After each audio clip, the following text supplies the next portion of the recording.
In a galaxy where brilliance meant survival and compassion was forgotten, a starving alien girl sat alone in a shining academy of 1,000 worlds. While others mocked her weakness, one human student chose to do something no one else dared. With a single act of kindness, he defied tradition, challenged the powerful, and began a change that would echo across the stars. One meal, one light, one moment that transformed the galaxy forever. If you are new to the channel, then please subscribe to the channel and like the video and tell us where you are watching from. Now let's jump into the story. The first rumor about the girl who glowed began as a shy echo, bouncing along the mirrored corridors of the Stellar Institute of Intergalactic Sciences. The planet outside was Orion Prime, a world of silver oceans and pale skies where cloud bridges tied city to city like careful knots. Inside the institute, everything hummed with quiet power. Lift spheres drifting like bubbles, lecture domes blooming open to the sun, students from 100 worlds carrying data tablets pressed to their chests like small shields. Here, promise was expected. Excellence was ordinary, and kindness was considered an optional elective. Nera had arrived 3 weeks earlier from Solara Minor, a pale blue moon with long winters and even longer nights. Her skin held a soft bioluminescent sheen that brightened in comfort and dimmed in pain, a quirk that turned her heart into a lantern everyone could read. The light made people stare. She had learned to fold her shoulders inward as she walked, as if that could tuck the glow away. It did not. The Institute fed its students with a universal meal plan designed by the dominant Alliance species. The food was efficient, neatly labeled, and stacked along the cafeteria walls in humming dispensers. For most students, it was fuel. For Nera, it was a quiet storm. The stabilizing minerals inside the formula latched onto her body's nutrient receptors and blocked them, a gentle error that wasn't lethal but felt like a door locked from the inside. Each day she lost a little more weight. Each night, her glow dimmed like a candle cupped in a cold hand. Nera tried to fix it the official way. She sent messages. She scheduled an appointment. She waited in a narrow hallway scented with metal and citrus cleanser, while a tall administrator skimmed her file and smiled the way people smile when they are done listening. Adaptation is part of our mission, the administrator said. We all face challenges at first. Nera nodded because there were cameras in the ceiling and she did not know where to place her. Anger. The cafeteria was a cathedral of glass with a ceiling that let in the color of the sky. Long tables lined the floor. Sound carried. Laughter carried farther.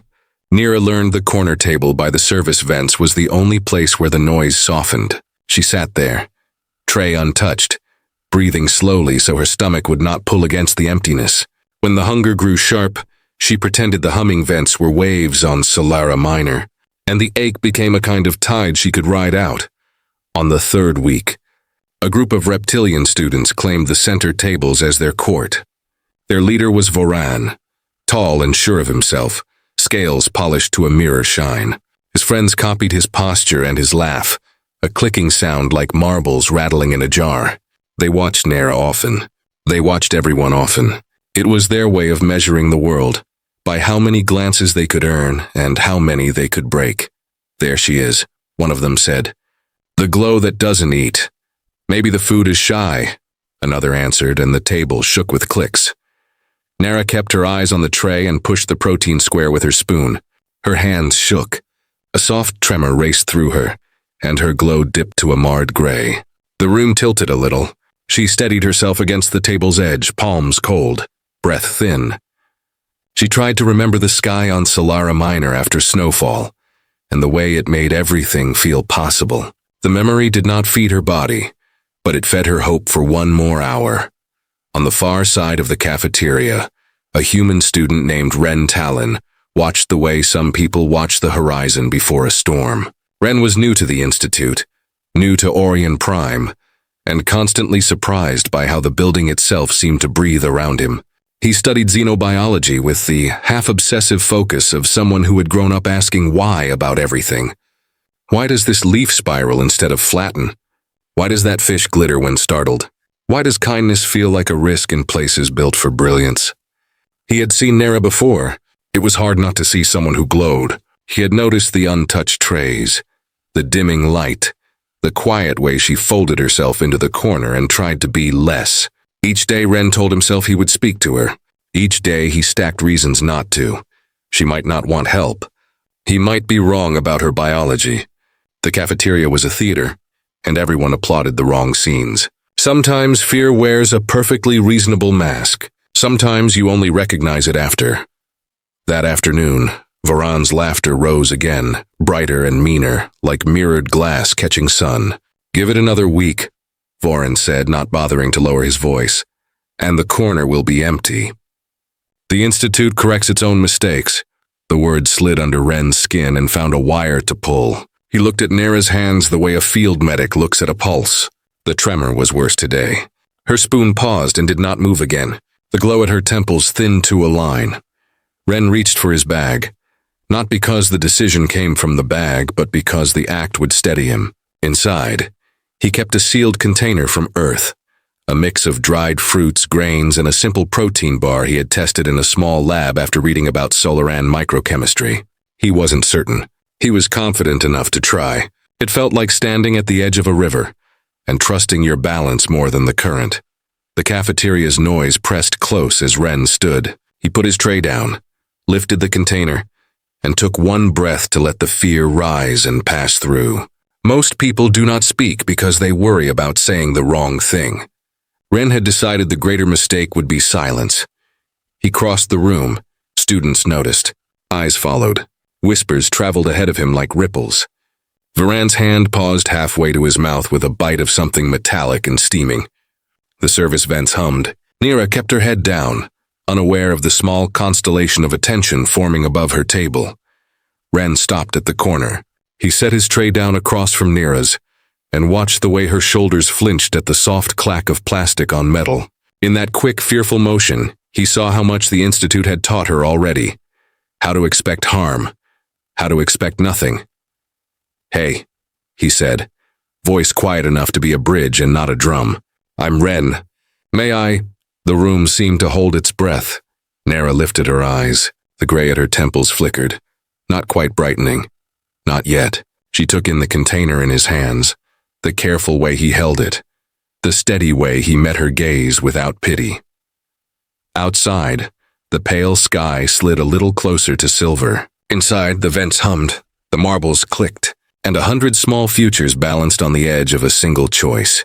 Ren pulled the seal tab with a gentle snap, and every table in the cafeteria turned, just slightly, toward the corner where a boy decided that sharing food was another way of saying, "You are not alone."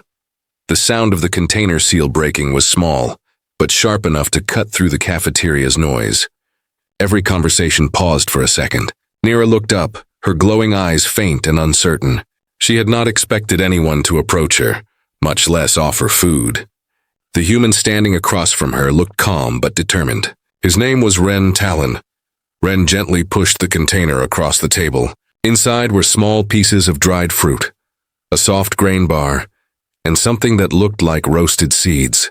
The scent was different from anything in the cafeteria. It was earthy and warm. Nera hesitated. Her thin fingers hovered above the food. She looked at him with quiet suspicion. "Why do you bring this to me?" she asked softly. Her voice trembled like glass in wind. "Because you're hungry," Ren said. "And because I think this might help you." His tone was calm, simple, and without judgment.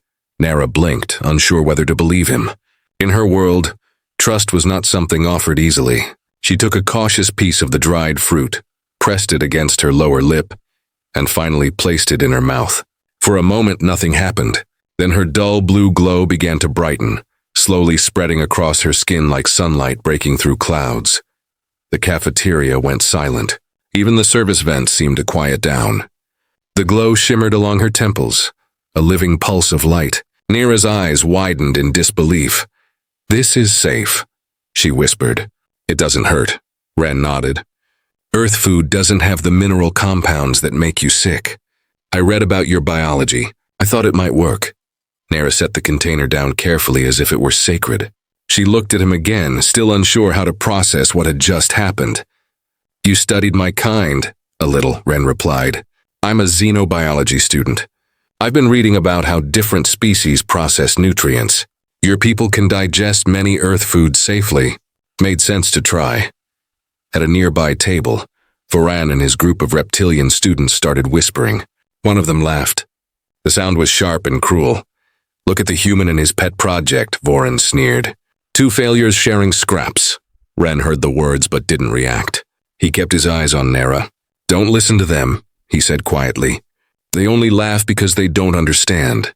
Nera wanted to believe him, but years of mockery had carved doubt deep into her heart. Still, she took another bite. Warmth spread through her chest. For the first time in weeks, the shaking in her hands stopped. Thank you, she whispered. Ren smiled faintly. Where I come from, we don't let people starve if we can help it. It's not a rule. It's just what feels right. As she continued to eat, the cafeteria's atmosphere shifted. Some students looked away, embarrassed. Others watched curiously. The idea that a human had solved a problem the administration ignored unsettled them. Minutes later, the tall figure of Professor Naven Sell entered the cafeteria. He was the head of xenobiological ethics, and one of the few who commanded silence without raising his voice. His four eyes moved from the human to the glowing Solaran girl. Student Talon, he said firmly. Student Nera. What is happening here? Ren stood. Professor, I think the Institute's standard food is harming her species. I brought her something compatible. Professor Sell examined the scene with slow precision. His upper eyes blinked thoughtfully. And how did you confirm your hypothesis? I studied Alliance nutritional charts, Ren replied. Then I tested several Earth-based samples in the lab. This was the first that matched. Professor Sell looked down at Nera, whose glow had returned to full brightness. And you can confirm it caused no reaction. None, she said softly. For the first time since I arrived, I feel whole. The professor turned toward the nearest staff terminal. His fingers moved quickly. Moments later, the intercom chimed. Attention. Immediate notice to all departments. The nutritional compatibility protocols are under review. No student shall be denied dietary accommodations pending further analysis. Voran's confident smile faded. Whispers swept through the cafeteria like wind through dry leaves. For the first time, the laughter stopped. Professor Sell turned back to Ren. Your actions were unsanctioned, but your reasoning was sound. You have done what the administration failed to do. The Institute exists to learn. Today you have reminded us of that. Ren bowed his head slightly. Thank you, Professor. The professor nodded and left. Silence lingered for a heartbeat. Then the hum of quiet conversation resumed. It was different now. Softer. Cautious. Aware. Nera looked at Ren again. You risked trouble for me. It didn't feel like a risk, Ren said. It felt like something that should have already been done. For the first time, she smiled. It was small and shy, but real. In my culture, she said, sharing food creates a bond of trust. It means our lives are connected. I will remember this, Ren smiled back. Then I'll take that as a good thing. As the meal ended, the cafeteria began to return to normal. But a few students who had once ignored Nera now nodded politely as they passed. Small change had begun, invisible but certain.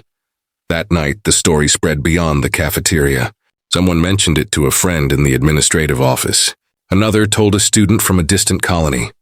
By morning, nearly everyone at the Stellar Institute had heard about the human who shared his food with the glowing girl from Solara Minor. Nera, for the first time, slept without hunger. She dreamed of her home's pale sun and the sound of wind against the ice cliffs. When she woke, her glow filled the small dorm room like soft dawn. Ren, meanwhile, returned to his studies, unaware that his single act of kindness had started to shift something larger than rules or tradition. It had begun to reshape how the Institute viewed life itself. The cafeteria, where he had once been a quiet observer, now held the echo of a moment that no one could quite forget. One meal had turned into a lesson. One act had turned into a light, and both would continue to burn long after the plates had been cleared. The morning light over Orion Prime shimmered like silver dust falling across the Academy towers. It had been 3 months since Ren shared his food with Nera, and the story had spread far beyond the cafeteria. What began as a small act of kindness had become a quiet revolution. Now, students whispered about equality and fairness in the long halls of the Stellar Institute of Intergalactic Sciences. They talked about how one human and one Solaran had changed the way people thought about what was fair. Nera had regained her strength. Her glow, once dim and uncertain, now burned bright and steady. She had returned to her studies with renewed confidence. But she and Ren had also become something unexpected. They had become voices of change. They met students from other planets who faced their own struggles. A student from a methane-breathing world could not stay long in the oxygen-rich air. Another from a dense gravity moon struggled to walk the light floors of the Institute. Ren listened to them all. He had started to keep a small notebook filled with observations, data, and names. Nera called it his book of empathy. He smiled every time she said it. Together, they began working on proposals for reform. Their goal was simple. No student should suffer because the system refused to adapt. Their friendship drew attention. Not all of it kind. Some professors supported their ideas quietly. Others warned them to focus on their studies. At the center of it all stood Voran, the same reptilian student who once mocked Nera in the cafeteria. Voran had not forgotten the humiliation he felt that day. He watched them with cold eyes and whispered to others that the new voices of change were dangerous to tradition. As the semester continued, the Institute announced its most difficult challenge. It was called the Stellar Synthesis Examination. It was a massive simulation designed to test intelligence, adaptability, and survival under pressure. Every student would face it alone. It was a proud tradition meant to show individual strength. When Ren and Nera read the announcement, they exchanged a single look. Ren smiled slightly. "What if we didn't do it alone?" he said. Nera tilted her head, curious. "Do you mean together?" "Yes," Ren said. "Real science isn't done in isolation. Every great discovery in history came from collaboration. What if we prove that working together creates better results than working alone?" The idea was bold and dangerous. No one had ever challenged the structure of the examination before, but Nera liked the spark in Ren's eyes. "Then we must convince them," she said. They went to Professor Navin's cell, the same man who had defended them months ago. He listened carefully as they explained their idea. "You want to take the examination as a team," he said slowly. "Not just as a team," Ren replied. "As a demonstration. Humans, Solarians, and other species working together. Different abilities, one goal." Professor Cell's expression was unreadable for a long moment. Then he nodded. "Your argument has merit, but it will face resistance. Tradition is strong here. Be prepared to defend your idea publicly." Word spread quickly. Within days, the entire institute was buzzing. Some students called Ren and Nera visionaries. Others called them fools. Voran and his followers were among the loudest critics. "They want to destroy centuries of proven methods," Voran said during a class debate. "If we remove individual testing, we weaken the standards that made this place great," Rena responded calmly. "Greatness is not just about one person shining alone. It is about lifting others so everyone can shine." The room fell silent. Even those who disagreed could not ignore the quiet power in her voice. On the day of the examination, the great hall of the Institute filled with hundreds of students. Shimmering pods lined the floor, each designed to isolate a student in a personal simulation. At the front stood Professor Cell, overseeing the event, and seated in the high gallery was High Curator Orlan, one of the most respected leaders of the Alliance. As the test was about to begin, Ren and Nera stepped forward. "Professor Cell," Ren said clearly, "we wish to take the examination as a collaborative unit." The room erupted into murmurs. Voran's scales darkened with anger. "This is ridiculous," he said loudly. "This is a solo test." Professor Cell raised a hand for silence. "Explain yourselves," he said. Nera spoke. "Real discoveries come from diversity. In the field, scientists from different worlds must work together. This test should reflect reality. We believe a united effort can achieve more than any individual can alone." A voice echoed from the gallery. "Let them prove it," said High Curator Orlan. Every head turned toward him. "The galaxy itself is built on cooperation. We should see which approach truly brings the best results."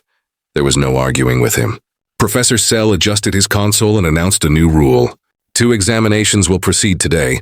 The standard solo version and a collaborative version, led by students Ren Talon and Nera of Solara Minor. Voran's expression turned cold. He returned to his pod without another word. Ren and Nera shared a brief nod and entered theirs. the simulation began. Inside the shared environment, the two found themselves standing on the surface of a newly discovered planet, facing collapse. The goal was to save as much life as possible. They quickly realized that neither could succeed alone. Ren handled the data streams, analyzing the magnetic fields. Nira sensed radiation shifts invisible to him. Together, they discovered that the planet's instability was artificial. Someone had triggered it. They adapted fast, combining Ren's analysis with Nera's biochemical knowledge to counter the threat. Their teamwork spread to others watching from the observation deck. Whispers turned into astonishment as the collaborative team stabilized the simulated planet, faster than any solo participant ever had. When the simulation ended, the lights returned, and the silence was thick with disbelief. The solo examinees had succeeded in saving parts of the world. The collaborative team had saved it entirely. Professor Sell looked at the results, then at the gallery. High Curator Orlan stood. "We have just witnessed the future," he said. "Collaboration is not weakness. It is evolution." Applause filled the hall. Ren and Nera exchanged a look that said everything. They had not only passed the test, they had changed it. From that day, the phrase "voices of change" became more than just a whisper. It became a movement that promised to reshape the way the galaxy learned, worked, and lived together. The Great Hall of the Stellar Institute stood silent for a long moment after the examination ended. Hundreds of students and professors stared at the large display where the results shimmered across the screen. The solo participants had achieved their goals, saving fragments of life from the simulated planet. But the collaborative team, led by Ren Talon and Nera of Solara Minor, had done something no one expected. They had saved the entire planet. They had done it by combining their strengths, knowledge, and compassion. The audience rose to their feet in applause. The sound filled the hall and echoed through the crystal arches. Ren and Nera stood side by side, surprised but proud. They had not planned to make history. They only wanted to show that working together could change outcomes. Yet here they were, proving that unity was stronger than pride. Professor Navin Sell stepped forward to address the crowd. His voice was calm but carried through the vast chamber with authority. "Today, you have all witnessed something remarkable," he said. "Two students from different worlds have reminded us of a truth older than the stars. Progress does not come from isolation. It comes from connection." High Curator Orlan, the elder statesman who had approved the experiment, descended from the gallery. His long robe shimmered in the silver light. "The galaxy has been watching," he said. "For generations, our institutions have rewarded competition and discouraged collaboration. But what we saw today shows that the future will belong to those who learn together." He turned toward Ren and Nera. "Your work will not end here. I am recommending that the Institute establish a new division dedicated to collaborative science. It will teach cooperation among species as a foundation, not an exception." The hall erupted in renewed applause. Rin felt a mix of disbelief and pride. Nera's glow brightened softly, her light reflecting off the walls like ripples across water. She turned to him. "You did this," she whispered. Ren shook his head. "No, we did this." After the ceremony, students surrounded them with questions and congratulations. Some who had once mocked them now spoke with admiration. Even Vorin, the reptilian student who had been their loudest critic, approached with a hesitant expression. His scales flickered with uncertain colors. "Human," Vorin said quietly, "I owe you both an apology. I was wrong about you. Your actions proved that strength comes in many forms." Nera regarded him carefully before answering. "Apology accepted," she said. "Perhaps next time you can stand with us instead of against us." Voran nodded, a gesture of respect in his culture. "Perhaps I will," he replied. In the days that followed, the Institute changed more quickly than anyone expected. The cafeteria began serving meals suited to all species. Classrooms were redesigned for mixed teams. Professors encouraged students to share research and ideas across disciplines. For the first time, the halls of the Institute buzzed with excitement that felt genuine, not forced. Ren and Nera continued their studies together, But now they were no longer just students. They had become symbols of progress. They were invited to meetings with alliance representatives and research councils. They helped shape new policies that valued diversity as strength. Everywhere they went, people spoke of the glow that changed the galaxy. One evening, months after the examination, Ren and Nera stood on the highest observation deck of the Institute. Below them, the silver city of Orion Prime shimmered with lights from hundreds of species now living side by side. The sky was a deep violet, filled with distant ships crossing between stars. "Sometimes I still can't believe it," Ren said. "All of this started with one meal." Nera's glow pulsed gently in the dark. "On my world, there is a saying," she said. "One shared light can guide 1,000 travelers. You shared your light with me when I had none." Rin smiled. "You gave it back to me 100 times brighter." They watched as a group of students below gathered around a long outdoor table. Each of them came from a different world, and yet they laughed and shared food freely. It was a scene that would have been unthinkable only a few months earlier. Professor Sell joined them on the deck. He carried a data pad filled with documents and updates. "The council approved the new program," he said. "The Collaborative Science Division will begin next term. You two will serve as its first student advisors."